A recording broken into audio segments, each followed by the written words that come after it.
After years of waiting, a new Batman game appears to be just around the corner.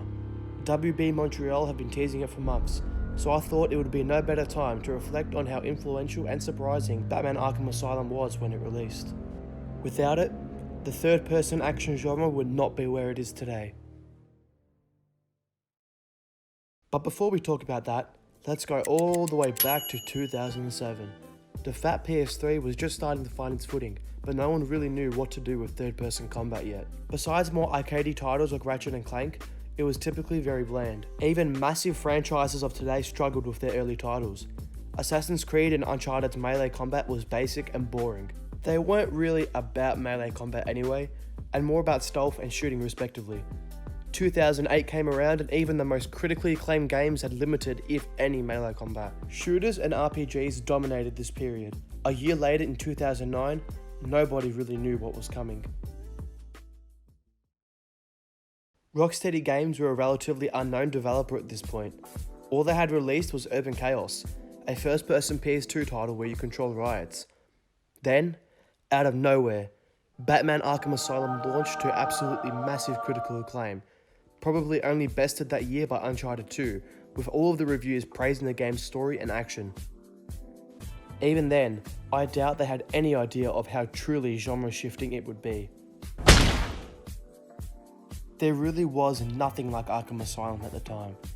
The combat was, and still is more than a decade later, incredibly fluent, satisfying, and simple yet fun. The fluency is what really sticks out. When engaged in a fight, you can fly around and hit, in most cases, every enemy you see without breaking the animations or combos.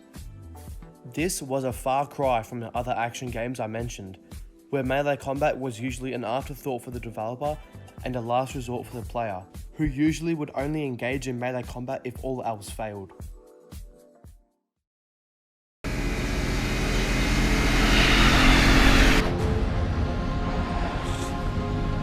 Stand back, fool, I've got a bomb! Huh? All right.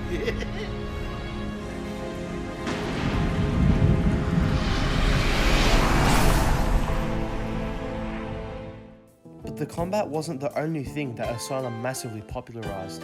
Its combination of action, stealth segments, and free roaming in between is a formula that can be seen in countless other games.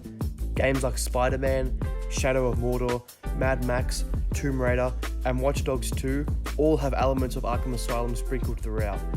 It's almost shameless how some of these games have been influenced by it. Even great games like Spider-Man would not exist if it weren't for Batman revolutionizing the third-person action game before it.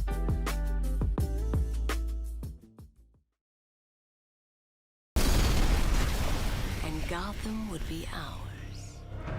Over my dead body. I believe that was the idea. Rocksteady's following releases, Arkham City and Arkham Knight, continuously improved upon their own genius by adding even more gadgets and stealth abilities, while maintaining a brilliant story throughout. It says a lot about the trilogy that almost every fan has a different opinion on what they think is the best title.